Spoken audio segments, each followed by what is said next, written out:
Hi folks, welcome to another edition of An Hour with Bob. I had this gentleman on several months ago and I had to bring him back because we didn't have enough time. He's one of the more interesting individuals in the state of Rhode Island. Former colonel of the state police. Then he was with the YMCA. Then he does consultant work and mitigation work with private companies and law enforcement. Well, let him tell you. Steve O'Donnell, nice to see you again. You too. And I forgot to mention the WPRO fill-in talk show hosts. Sometimes, yeah, about a dozen times a year I fill in for personalities when they go on vacation. Right, yeah. I used to do that, you know.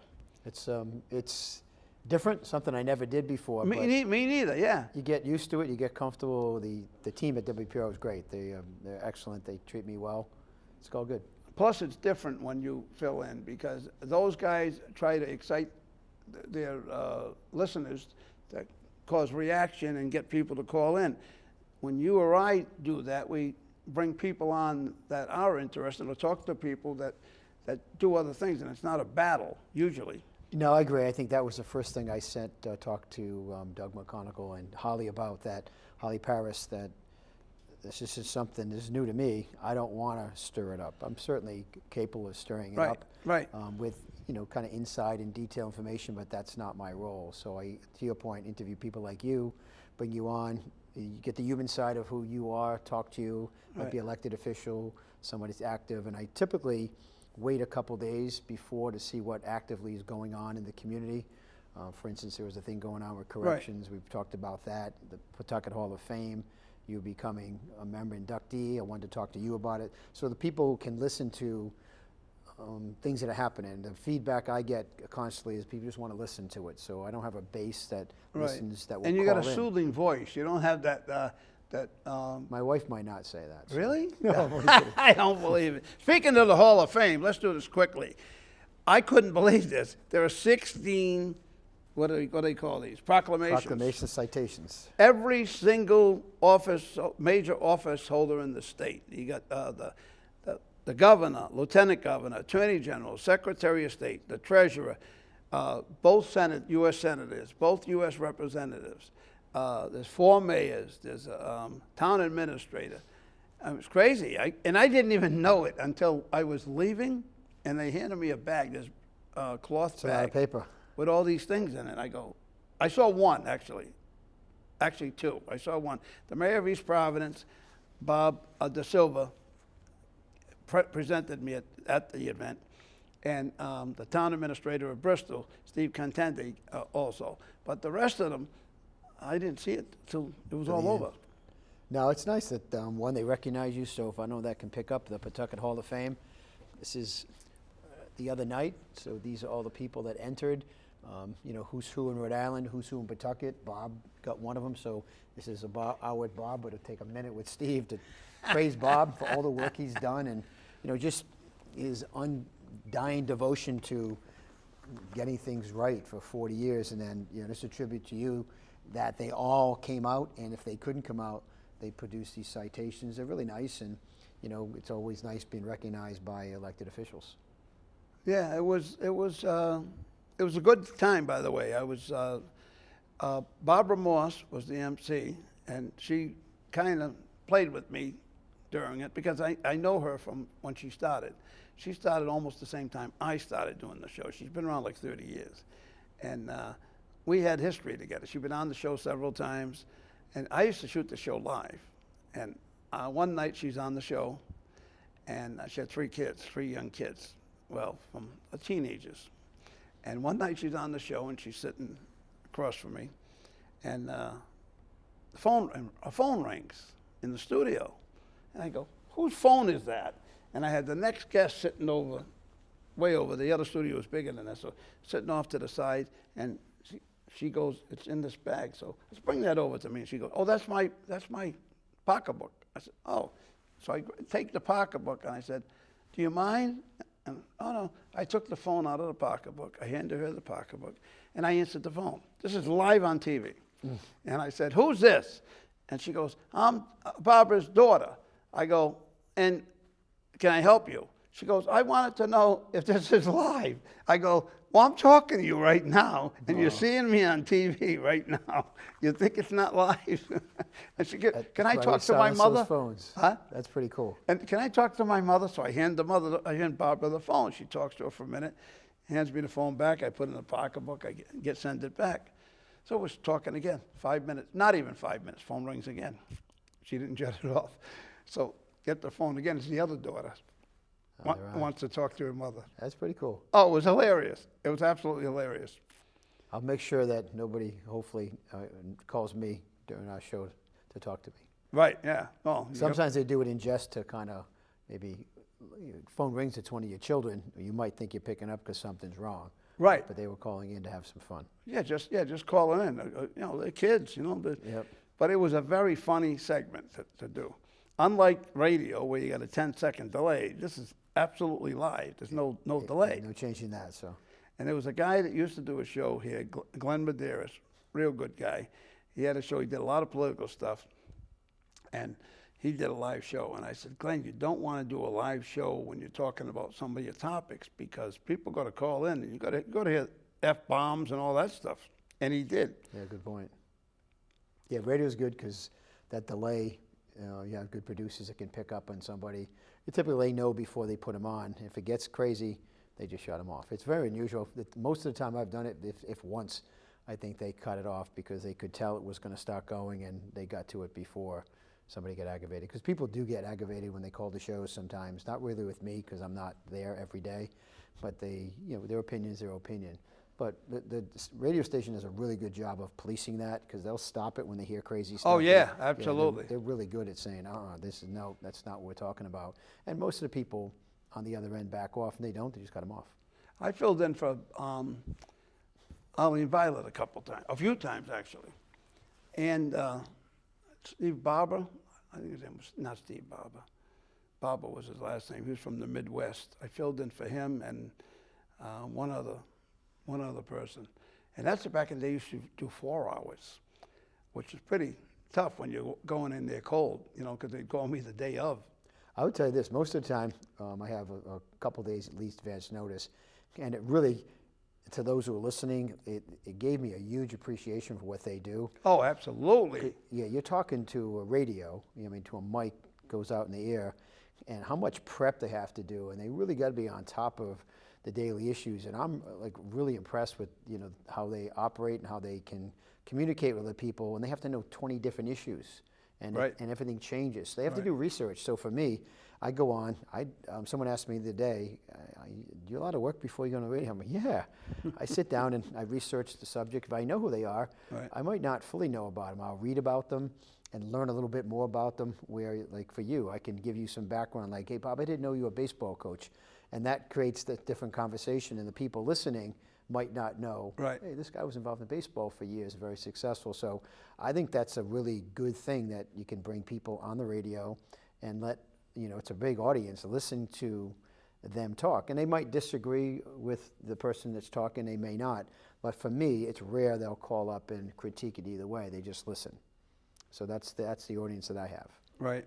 And it's good to be well-rounded as you are. You've been had several careers, right? You've done a lot of things in your life. Yeah, and I was a correction officer, and the other day, on Friday, I didn't know that. You were a correction officer? Yeah, I worked in maximum security. That was my first... No, see, I didn't know that. First law enforcement job. It's the best job I ever had. And I say that because people look at me like, "What are you crazy?" And I'm looking at you like that, yeah. Well, I worked in maximum security. I'm 23 years old, fresh out of college. I'm a in ACI? ACI. A lacrosse coach at the later afternoon, but I worked in max security. And you got to learn how to talk. You got to talk to inmates. And so why I say it's the best job for me, in 1990 to 1996, I went undercover. And my shtick, so to speak, they call it a legend, background was I was in prison. And I could talk the talk because... Because you worked the prison. So if you were in prison and you were, say, GHI block, at the time that was the kitchen workers. So if someone said, "Where were you?" I say, "GHI." They'd say, "Well, you didn't have a job?" "No, I worked in the kitchen." That would resound they would know that. So the only people who would know that. So when I kind of scammed my way into Jerry Tillinghast's crew, I was I had convinced Harold that I'd done prison time with him. Harold was actually in the cell block that I managed. But how from time come to they time. didn't recognize you? That's a good question. I mean, 83, I went undercover. So 92, 9 years later, I look different, act different. Right. You know, familiarity. They hadn't seen me in a different light. And of course, you're in a uniform, and you're not, all of a sudden you're not in a uniform, and Yeah, that makes a big difference. Yeah, and I think. looked different. You know, my hair was longer, my facial, my whole body language. But he was convinced that I was in prison with him because over a period of 6 months, it took me to convince him, just through contacts, that I was in prison. Because everything I said to him made sense. And the reason I know how that happened, one, we arrested everybody, but he introduced me to one of Jerry's top guys, a guy named Joe Lima, and in the introduction, he said, "This is the guy I told you about, was in the joint with me." Boom, done. I know I got him, and I have to maintain that. Wow. So I convinced him, because there's no other way I would know who, you know, everything I knew about the prison, you know, from Harold cooked hot dogs in the prison, in his cell, which is insane. You're not supposed to do that, but he did. What do you mean he cooked hot dogs? He had a microwave oven in his cell that he cooked hot dogs. Nobody else had a microwave. They must have blown up a few too. No, but I mean, but it was just kind of allowed because the influential inmates that have different influential jobs, they call them porters, have more of a run in the prison. Right. And he's a tilling ass, so you might not like it, but that's how prison works. The guys with the reputation, Jerry had the reputation. Jerry was in another prison because he was such a volatile A bad guy. leader. I mean, they're all bad guys, but he was a disruptive force. Harold was the different brother, and I say that respectfully because they both passed, and I respected both of them. But that was my job, and so if I could utilize my past, and that's what undercovers do, utilize whatever's good in their background. And I was a painter, so I was Steve Foley, and I have a painting company, and that's how I did it, and it worked. And do you remember a guy named Thornley? Was he a correctional officer? No. No. Inmate. No, Thornley, no. He was one of those guys that had advantages in the prison. He kind of ran a cell block. Yeah, they're sometimes they're called porters. In different prison settings, they have different names to them, but they have more freedom because they say they're the person that cleans the cell blocks. Everybody else gets locked down. They're out and about, and they can go into the other blocks, and they make the contacts. The other guys who actually carry the messages inside the prison, because unemployed inmates in the prison that don't have jobs are segregated from employed inmates. So if you're working inside the prison, the shop, kitchen, Right. wherever it may be, you're kept away from the non-employed inmates. And the non-employed inmates typically are the ones who cause the most problems because they have too much time. They on got their nothing hands. to do. Yeah. And so they're segregated intentionally. But those people can move through the employed and unemployed. The employed and ones. that's how messages get across. That's how things happen back in the 80s. Now it's different now because they have different ways of communicating. The prison industries, you're familiar with that? I am. Well, back in the late 80s, early 90s, I was working in the mayor's office in Pawtucket, and I said, they were going to buy these expensive curtains, real long curtains in the council office, council room. And I said, I got to connect, and I knew the woman that ran it.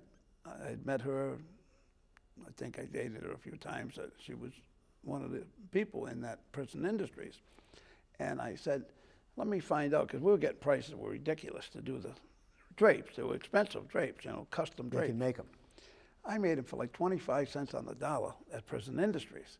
Then I took the mayor's desk and 2 other desks to the prison to have all refinished, and they did a beautiful job.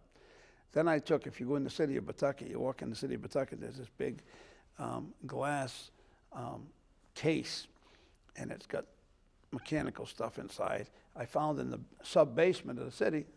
I sent that up there, had it all done up, and when you walk in City Hall in Pawtucket, you have to go buy it when you go up to the second, you want to go up to the second or third floor in City Hall. And then I had all 9 council members' desks redone. I had the whole city council chamber redone. At very minimal cost. For chump change. Yep. That's what I call it, chump change. And they have the council desk or table that everybody can sit around before they go into the council. It's like a pre-council meeting. It's a huge, huge table.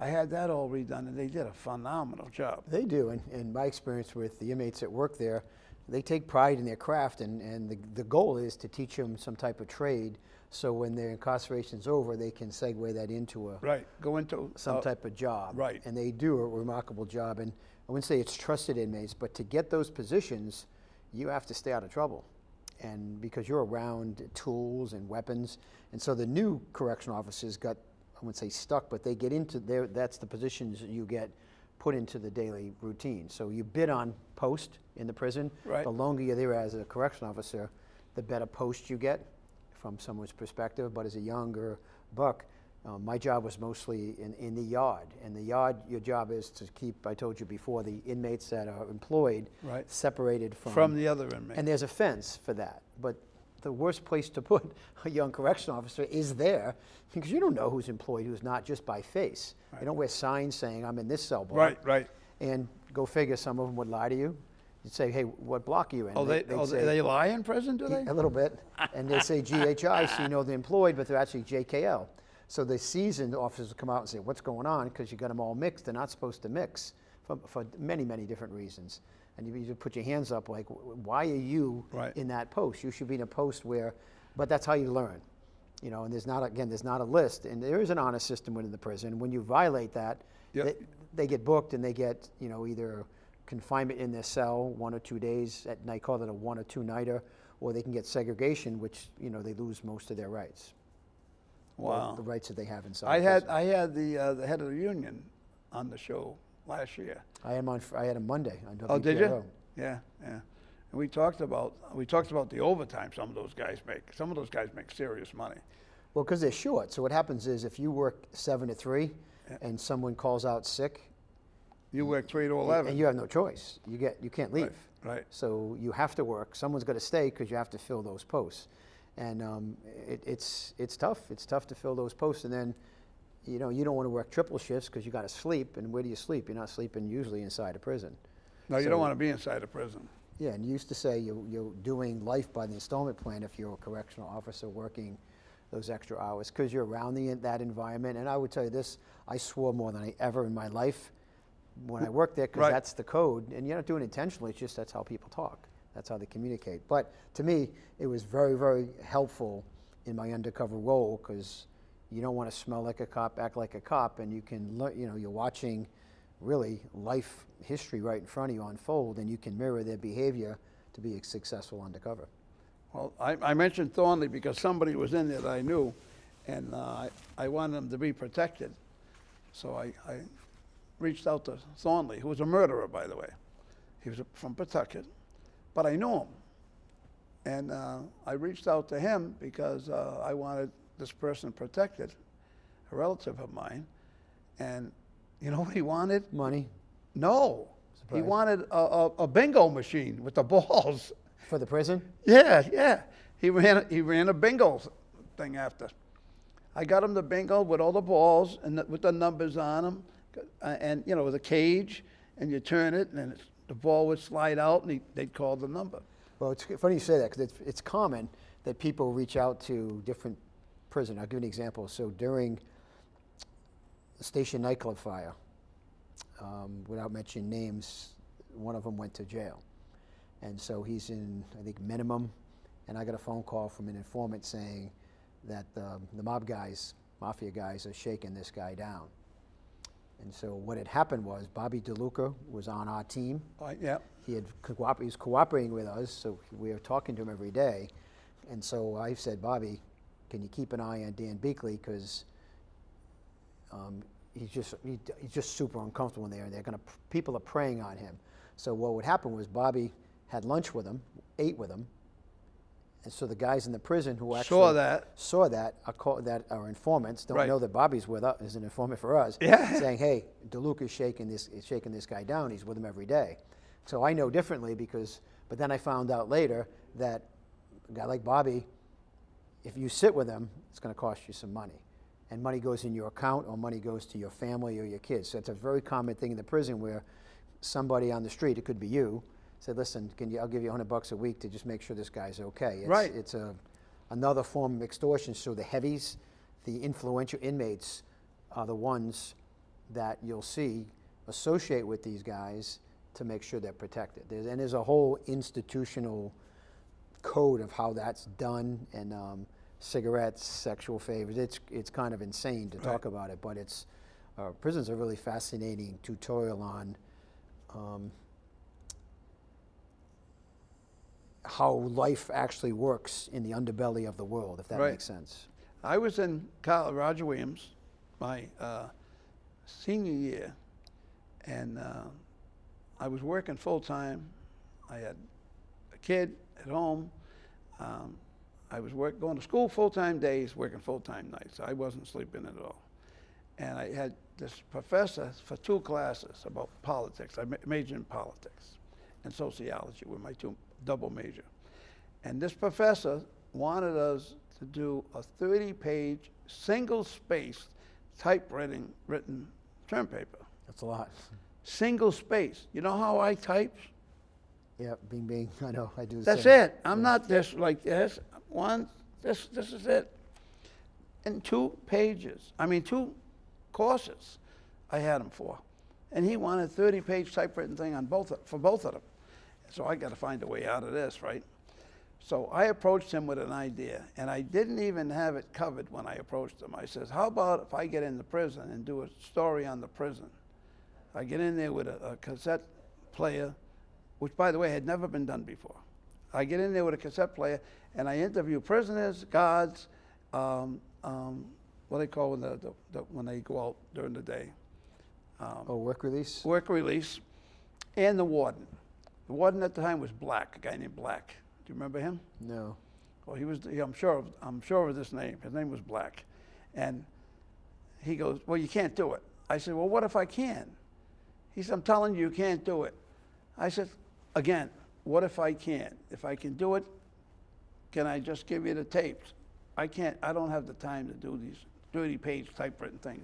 So he laughed and he goes, "Yeah, if you can do it, yeah, I'll grade you on what you do." It's pretty good. Yeah. So I had this kid from North Providence, friend of mine, but he wasn't a real sharp kid, and he was flunking these 2 classes. And I said, I need somebody with me. I got to have somebody to help me. You know, I didn't, but I took him with.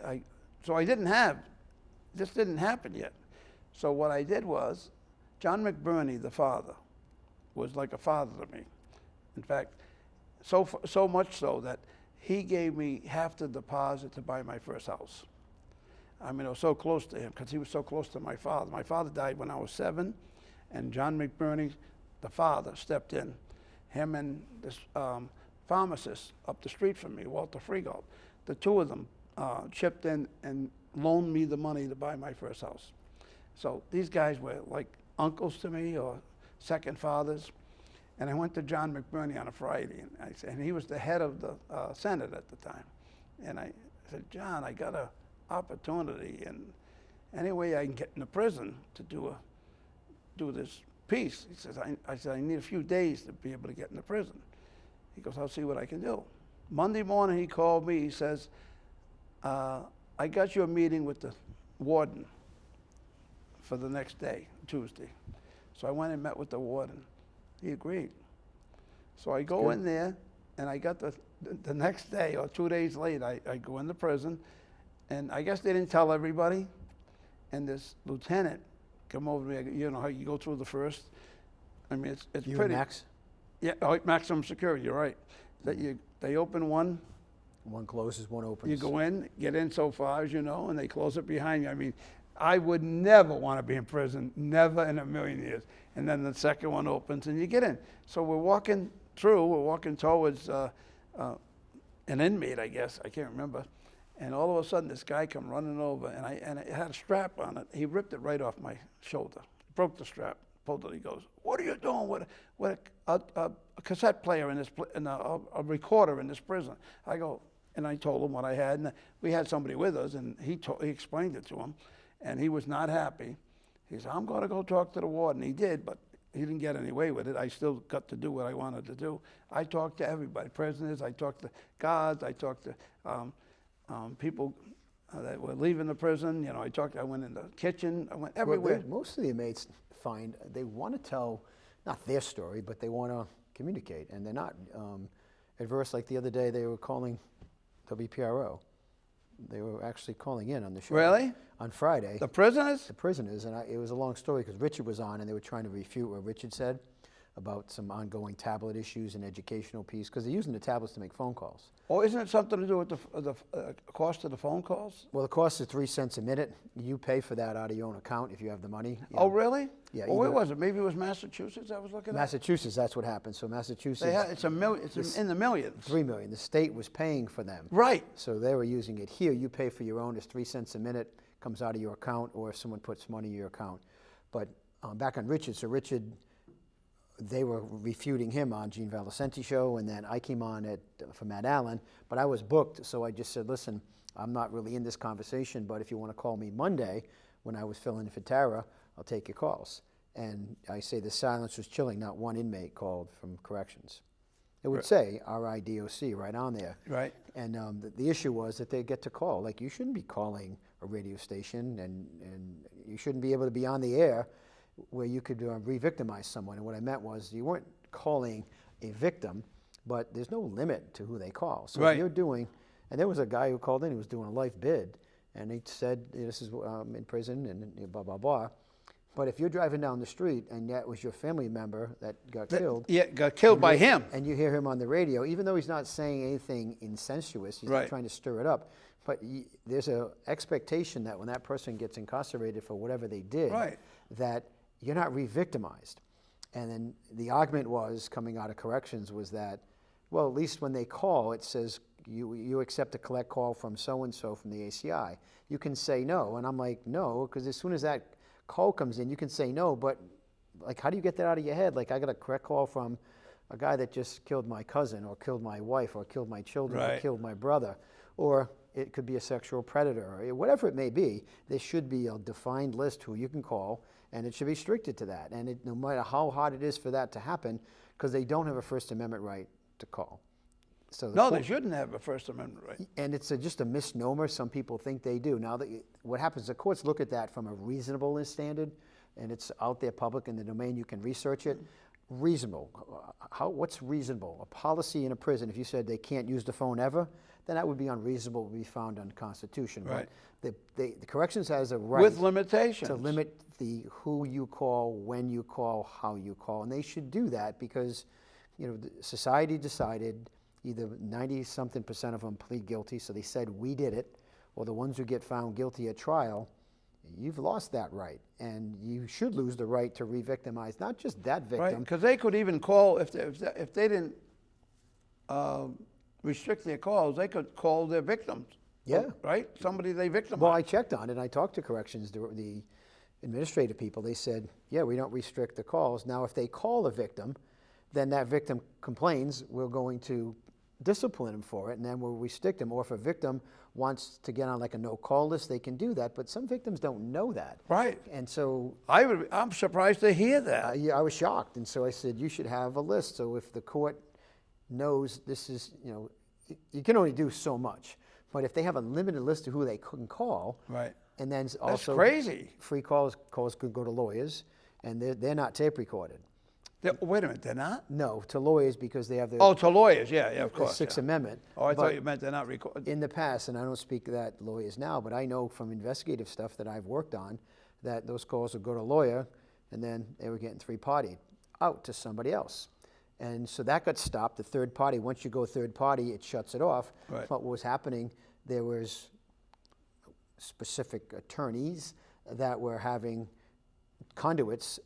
So you'd call the attorney, and those conduits would be sitting in the room like we are, Right. talking to them in the room. And then you could set up drug deals, you can set up escape route, you can do a lot of different things using the phone. And it's not like they talk like you and I clearly, I am going to do this. It's all code. It's code, it's cryptic, and even when we wiretap people on their phones, even from the prison, the calls would be like, I remember Jerry Tillinghast saying this, and he's talking to a guy named Joe Lima. He says, Joe, go see that guy, our guy, about that guy. You know the new guy? He's from me, I'm the new guy. And make sure he sees that guy, and then when he sees that guy, make sure he knows that guy's paying that guy. So how do you prosecute that? I could interpret that because I'm the undercover in it. Right. But it's very hard to do that if you're monitoring that phone call or you get it after the fact. So that it's not like they're saying, okay, tomorrow we're going to go rob a bank or tomorrow we're going to go break into a home. It doesn't work that way. And it's very, and they also know those calls are mostly recorded. But if you have 2,500 inmates and they make 2 calls a day. And how do you monitor all That's those 5,000 calls a day. Who's got that job? It's impossible. So and then you have that times 365 days a year. So you might have them archived, but only if something's brought to your attention that something went wrong. So it's impossible to monitor. So what do? Restrict it. Make it. I get it. The inmates who were complaining that there used to be a phone booth, a phone wall like you see on TV. Yeah. And they're fighting and arguing over when they can get out because they do legitimately want to talk to their family and their loved ones. But it can't be where they can re-victimize people. There's got to be a better way to do that. We could probably talk about it for a couple of days. Kind of crazy to me. Well, anyway, I did a 4-day stint in the ACI, and don't you know, they had a riot in Maximum. That was in 1991, 1970 or 71, I can't remember, one of those years. And they lit a fire, and you be careful. And they took us out of there. They brought in the stormtroopers from your department. Yeah, I remember talking to Jim Raleigh, he's a retired major. I forget what year they went in there, but they went in with shotguns. I think it was 70. I think it was the year I was there. It was pretty volatile in the 70s. Yeah, in the 70s was the prison back in the 70s. This is all public out there, not me just saying it. Was run not by corrections. Right. You had patriarchas. You had lobster parties, alcohol, prostitutes inside the prison. Pictures documented that it happened, and witnesses later talking about the Wemets and the power of the inmates running it. Oh, Patriarca he had steaks, and he did it. And it's just like the movies. Yeah. Now it changed, over the years, and but they don't run it. But alcohol delivered there, just like you'd see in Goodfellas. Oh, didn't it just happen at prison in Dartmouth? Didn't they just have an incident there? I don't know. Yeah, they just had an incident where they caught a woman who worked in the prison, brought in something on paper. Charged. Yeah. Right? Yeah. She'd take a piece of paper like this and they soak it. Yeah, it's baked with whatever drug it is, fentanyl, cocaine, LSD. And so you write a letter on that paper, and then that gets distributed out there. So they, and they cut it up in little pieces and they sell it. It's the internal monetary system sometimes is things like that. But the corrections are pretty good at modern mail. Every piece of mail is supposed to be opened and checked before it makes its way through. Same thing, everything that goes out. I don't think everything goes out is checked. It's sealed, but everything coming in is for security. But do they test it? Do they test it, the paper? I think, I don't know. I haven't been there in years, but I would think if you suspect it, but to test every single one. And plus, if you're touching that and you're a correction officer, Right, yeah. If it's got fentanyl on it. Yeah, inmates have been knock-handed, and so there's a drug problem in every prison, and how does it get in there? Some think it maybe come from the offices. I say most of it comes in this way. They used to take it and throw, like I'll give you an example. They're pretty innovative. So you have milk containers, those 8-ounce milk containers you get in school? Right, yeah. And so they get them as part of their meals. Right. So somebody would take one of those, the same exact thing, you buy it at a store, and you fill it up with whatever, rocks and drugs, and you go to the backside of Max and you throw it over the fence. Over the fence. fence. And then in the morning, an inmate goes, picks it up, and it looks like it's garbage, and next thing you know, there's drugs. So every day, I don't know if it happens now, but I'm sure it does, the correction office in the morning go through. It's tough go to get through the yard. Yeah, go through the yard looking for anything that could be thrown over the walls, because it can happen. At night, there's no guards in the towers, but you have cameras, so you're hoping someone's paying attention to, because it's on Pastore complex. So how close can you get to that? That's one way of doing it. But there's from mail, there's innovative ways of doing anything. Visitors, it's hard because the visitors get searched, but sometimes visitors have it in their mouth. Sometimes visitors secrete it in different parts of their body. Then you secrete it in different parts of your body. But my experience is the inmates are strip searched. But that's also a tough thing for a correction officer. A guy searching a guy, and you want him to bend over, and they know you not really want to do that. So do you really search them fully? Then you're worried about that stuff. It's as human nature, things take over inside a prison. As a correction officer, do I really want to search this guy's whole body? Right. It's a weird dynamic to do that. And they play up on that. I mean, if you're on the other end of that, you would do it too. You would be as, you would just watch behavior. Each correction officer, they learn about you and they talk about you and they know which ones they can kind of manipulate, which ones you can't. And how about manipulating the officer, through bribes or through extortion? Yeah, I honestly haven't heard that in years, but you could be compromised. There's always somebody that's an example. Well, they got that's their caught. family. They talk about their family. I'm going, if you don't do this for me, I'll have somebody take care of your family. Yeah, it's possible. I think you really, if you're an inmate, do you want to do that? Because if you can get all the correction officers against you, it's going to make your life much more difficult inside the prison. Doesn't Right. happen, probably. Not that I hear of. And I worked there for a year. I found it for my peer group. You can get sucked into it because you can, like I said, most of them are pretty decent people to talk to. Right, They've yeah. made mistakes, whatever they may up to, murders, the way they go to jail. But they're in that environment, and you learn to talk to them, and sometimes say, by the grace of God, go I. There's a certain percentage you just can't deal with. They got to get locked up. That's the way it is. But most of them, it's, but they also locked up for a period of time, and like you just adjust to the system you're in, trying to make sure that your time there is least violent against yourself. Right. And you got to protect yourself, because sometimes the enemy, is that kind of thing. And the street beefs, all the street beefs don't come on, and then you put them inside a prison where it's a racial powder keg. Right. It's the way it works. The blacks stay with the blacks, the whites stay with the whites, Spanish the Spanish, Asian the Spanish. They group together to protect themselves. Exactly. And then the leaders of those groups kind of cross-pollinate to see, keep. And most of them don't want problems within the prison, because then they lose privileges. You don't want to be locked down all day. Well, if there's a well, they fight. get longer sentences. Sometimes they don't. Sometimes it's like if you're doing life, what can you give somebody? Right, yeah. But typically, I found the lifers don't want any problems, because they want to just do their sentence, and if you can work in a job, watch television, eat. If there's a fight or there's a big disturbance, everybody loses their privileges. Place Right, gets locked right, down, right. and you don't want that to happen, because you got I wouldn't say a good life, but you have. You know what you're up against every day. So Yeah, you get three square meals a day, and you don't have to pay for gas or electric, Pretty or much. your TV, and they get cable too, right? They have tablets now that they can buy movies and stuff. It's that was one of Richard's contentions, that the tablet is really a good piece for educational purposes, because you want them to learn, because you want them to get educated, maybe get a GED. But how far is it? Access to the internet? You shouldn't have access to the internet. Can you buy a film? On Netflix. Right. The way it was explained to me, I don't know this factually, was you could, if you have money in your account, you can buy that film. Say it's a Netflix.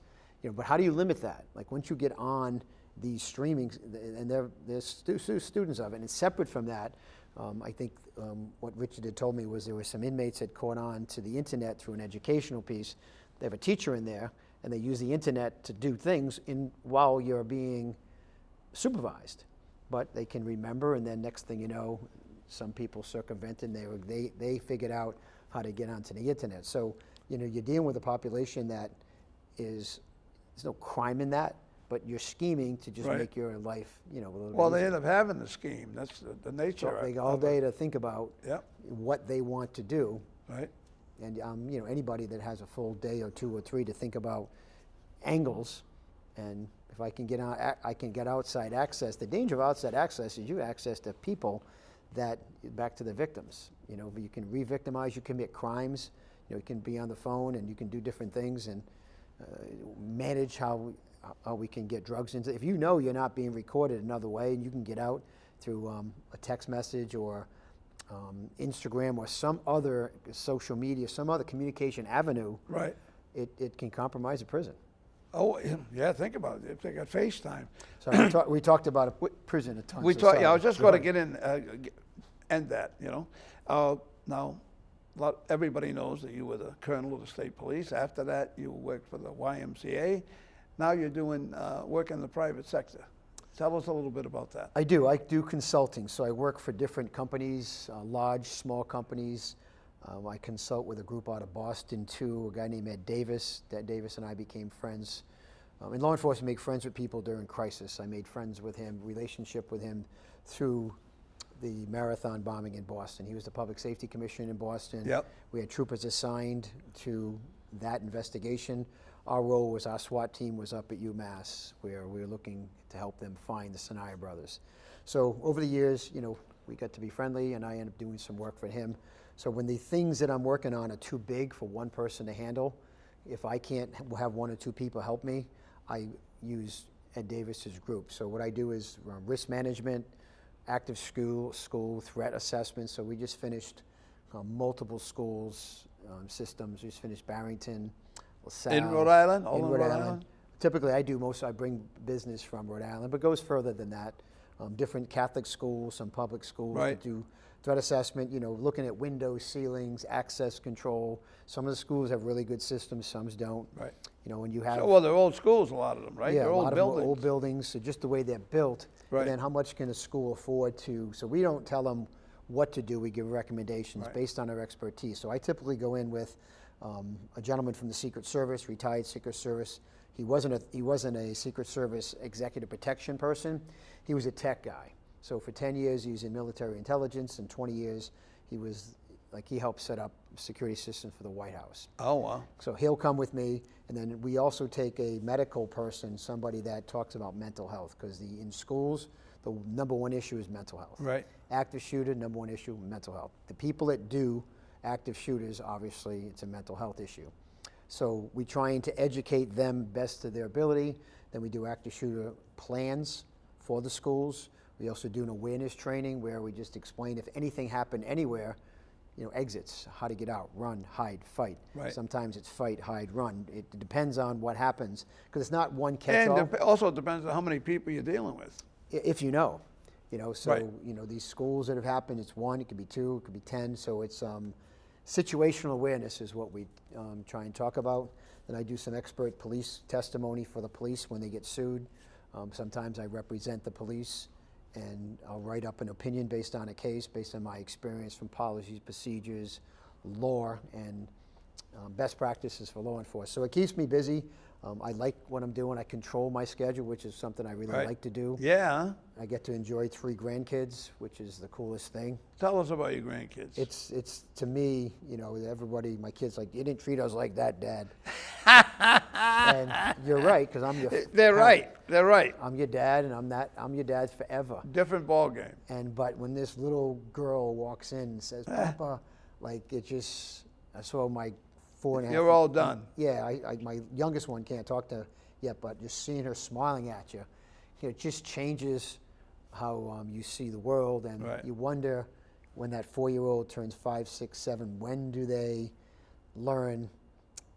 Well, that's when they get their personality. Yeah, besides personality, when do they learn that there's evil? Right and wrong? Evil, that there's evil out Oh, there. yeah, And yeah, you got to yeah. protect them from that, but also let Right. them become young women and young men.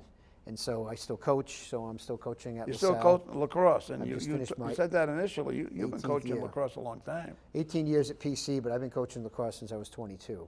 Right, yeah. So I was at PC as the head coach for 4 years. Got out of the game because of work, state police.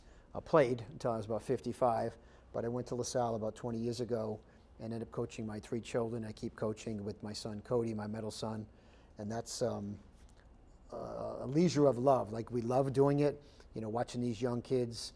I'll give an example. So we have, these kids are all successful, Bob, but 3 of them that are seniors on my team have applied for the academies, Naval and Army. Oh, really? And so they get, there's 30 spots. So it's possible 3 of them get that. One is definitely going to Navy because he's a scholarship, not scholarship. So you're going to Annapolis? Annapolis. Actually, today was supposed to be his National Letter of Intent signing day. This is the week, but they put it off because they had somebody passed at LaSalle, so it's next week. Right. So, producing these young kids that we don't control the academics, but teaching them how to live the proper life. We talk about drugs, alcohol, all the things that are around them every day at practice. Talk about it hazing. We talk about what happened in Smithfield, how that could happen Right, here. right. These little things that can just turn quickly. So trying to educate them, then watch them. They all, 8 of them are going to college next year. And the year before, 12, 14 of them. One didn't go to college. He wanted to go into the trades. Right, And which he's- is not a bad idea. Yeah, and I told him, you're going to be more successful. He's making a living. You've got to he's make more happy. money and quicker. Yeah, and so it's just watching them grow up and go to different schools, no matter, if it's Yale, Navy, Wesleyan, PC. Wow. And then a lot of them play lacrosse in college, which is a full-time job. I was told that a long time ago. The easiest way or the best way to get a college education and get it paid for is to play lacrosse. Yeah, I don't know, but I'll tell you what, lacrosse is still the fastest growing sport in the country. It's exciting, and each year a couple more colleges pick it up. Right. It's not a revenue generating like football. When I think of lacrosse, I think of let me guess now, Maryland. Maryland was one of the big lacrosse teams. Yep. Not this year. Cornell beat them. But Maryland's top 5 every year. Yeah. They're like a machine. John Tillman's their coach. He comes up actually and does some clinics with us in the summer. So we bring all these college coaches up to Bryant University. I was just going to say, didn't they have Bryant a had Mike- real good team? They had Mike Pressel. They always have a good team. Mike was the coach. He came in under Ron Makeley. He was the former Duke coach, as you remember, when all that non-truth stuff came out. Yep. He left 3 years ago. He had enough with the college game. He moved, same thing, family. His daughter had a family in Texas. He's a head coach of a high school team in Texas. He's also the head coach of the New York Atlas, which is the professional lacrosse team, and they were world champions this year.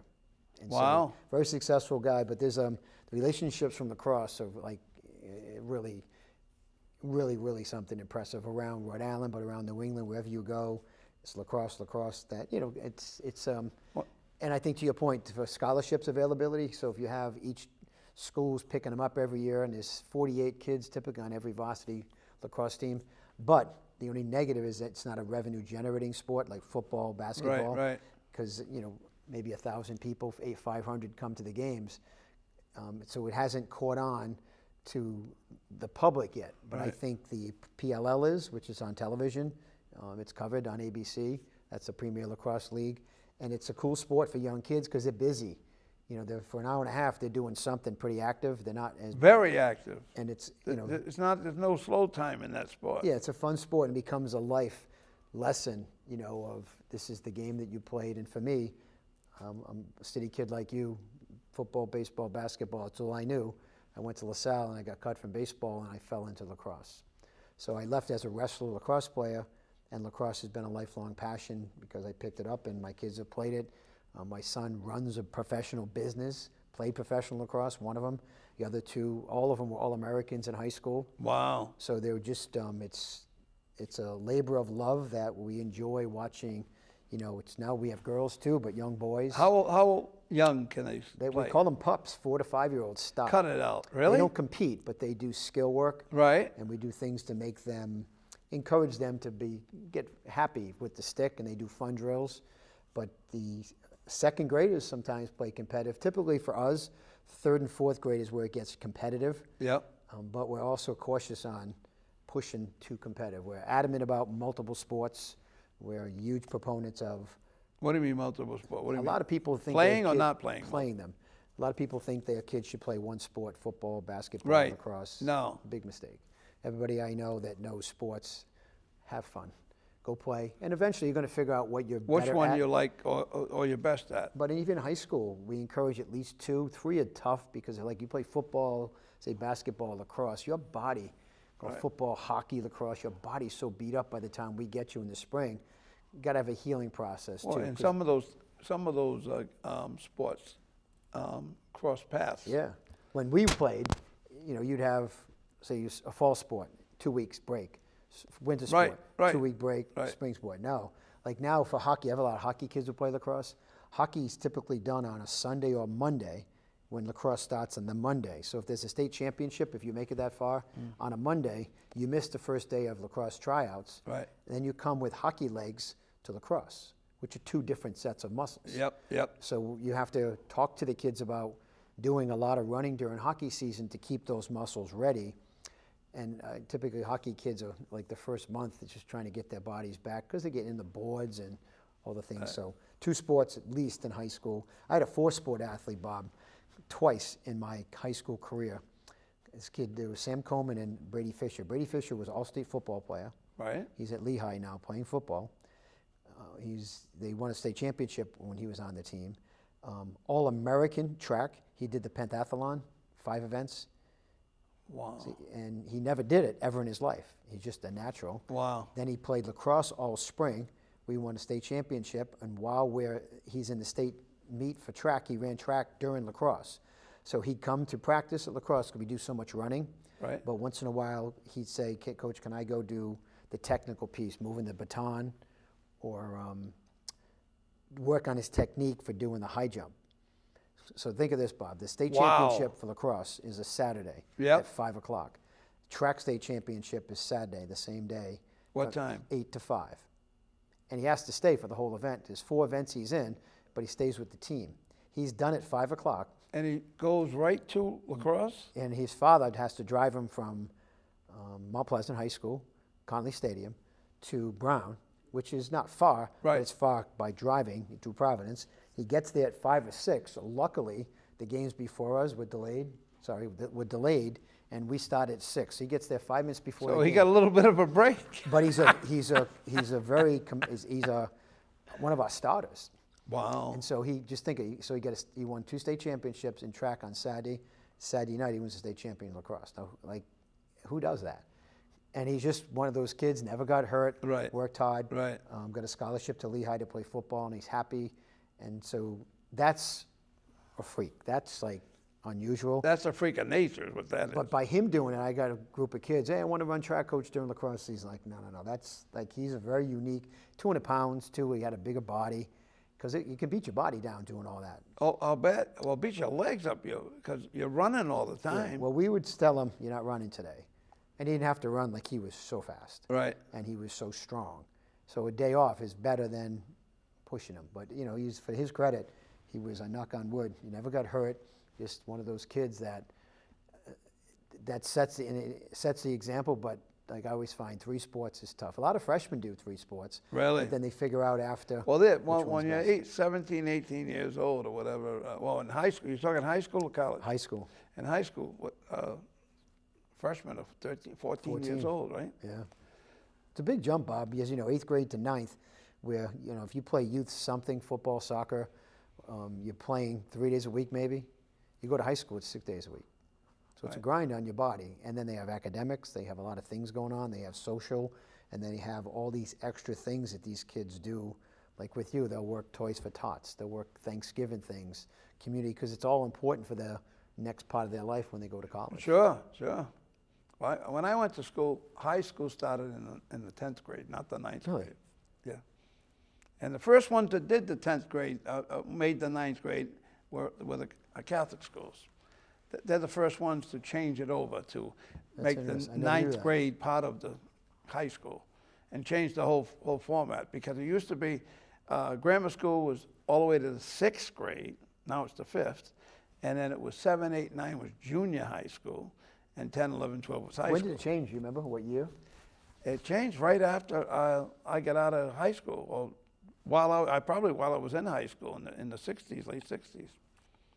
I just missed and it was definitely the Catholic schools, and it was probably LaSalle and Bishop Hendricken that made the changeover. Made it the 9th grade became high school. It's interesting. And again, that changed the junior high school thing too, because it made junior high school, what do they call it, middle school, right? Middle school now. Yeah, because some of the high schools have middle schools. So LaSalle has De La Salle, 6, 7, 8. There used to be a thing called Pegasus, and I don't know why, but they changed it to De La Salle, so with the different colors. So right, you yeah. distinguish the 6, 7, 8 graders from the high school kids. And they segregate them too. They keep them apart for a lot of different reasons, but 6th graders shouldn't be around a senior high school. But the older kids in that high school really look out for the younger kids. It's pretty cool to watch. Really, yeah. They do. Well, what about, we're running out of time though, expert witness stuff that you've done? Quite a bit. So what I do is I read, I'll work for the insurance companies that represent the police. Can you look at this case and let us know, can you opine that you would agree with what the police did? Or do you disagree with what they did Right. based on your experience, policies, procedures, coming from, an administrative perspective? And you put together I'll read it, and if I think it's bad, I'll go back to them and say, look, you got to settle this. I can't do a report right, that says they did the right thing. And then they'll talk to the lawyers and they settle it. If I think that I can defend what they did based on best practices, policies, procedures, and my experience, I'll support them, which is quite a bit. Actually, when I leave here, I'm on a phone call about one out of another state where somebody got accused of something and I have to go look at it and analyze it. And I'm just going to call it like I see it. So I think that's a good thing that you have a voice, especially now where the police kind of get beat up a little bit, and having a voice that logically, legally can explain why this happened. Right. Now, if I can't, because there's just no way of doing it, then it's fair for me to go back, as I said, to the lawyers and say, look, this is not something I can recreate. Get somebody else, or I just suggest you this is what it's going to be. work on a settlement. Right, And right. I think that's fair. And Now- it's an interesting perspective because it happened through a judge who was talking to a lawyer going back several years ago. When I started doing it, I thought I just did it once, and then once you do it once, word gets out. Right, and right. And if you're professional, He's the guy. He's the guy. not you necessarily want. the guy, but there's a lot of people that do it. But if if you can give an honest professional opinion and people like that, no matter how you slice it, that's what the law is about. Having, Right. Typically you're going to have an expert on this side, expert on this side, and then lawyers are going to argue, which one is more Which important. one's more believable? Yeah, and we all have credibility, Right, right. or no credibility, where they're going to attack you for something or attack you for something, and a jury has to weigh that. Yep. But it happens in every case, in every trial. There's experts, if it's medical, if it's a doctor, on both sides. So it's, and I can do that by reading, and actually I like it because then I can help. I try and push back to some of the police chiefs and say, look, this is what I'm reading, and you might want to train your people on this particular topic because it's, it's a financial issue where if you keep settling cases for something you're doing wrong, it's a training issue. So Yeah, just no train the kidding. police. Yeah, exactly. Let them learn. Exactly. Listen, you did an hour with Bob again. We should, I got to interview you and do an hour with Steve, so let's talk more about you and all these accolades that you get. And I might close with this, Bob. It's really cool that they thought about you, recognize you, because all the work that you do over your lifetime, I just can feel the pride that you have having these out here. So kudos to you. Thank you. Thank you very much. And it's always great having you around. We didn't even get into your undercover stuff. Yeah, another day. We're going to have another shot. We're going to have another hour with Steve. Steve O'Donnell. He's got to be back again. He's going to have to be back again because we got an hour worth of stuff we can talk about. Absolutely. The I talk in mob, my hands now because the of local that, so- mob. We both can talk about the local mob, Yep. right? Yes, we can. All right, Steve, thank you for spending another hour with Bob. Thank you. Always a And pleasure. folks, thank you for spending an hour with Bob and Steve. Until next time, see ya.